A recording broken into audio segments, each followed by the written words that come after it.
Am I recording? I think so, yeah. Hi there, I'm Chris from Colorado Hammock, and I'm going to show you how to repair your hammock chair yourself. It's really easy. Sometimes when you get into a hammock chair with a button, something like that can happen. A snag. Look how nasty that is. It's a pull. It's no bueno, right? Easy to fix. What you do is you put your elbows into the hammock. Come on in here and watch what I'm doing.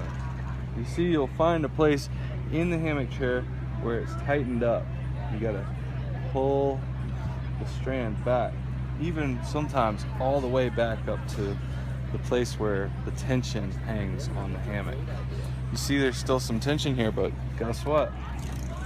We're gonna go back the other direction here. All right, then it's kind of like a sweater. You're gonna tease it out. You're just gonna spread out the fabrics and you shake it. You shake it and you shake it and you shake it, shake it, and then it's all good to go. That's all you gotta do to fix your hammock. Look there, no more pull. Magic.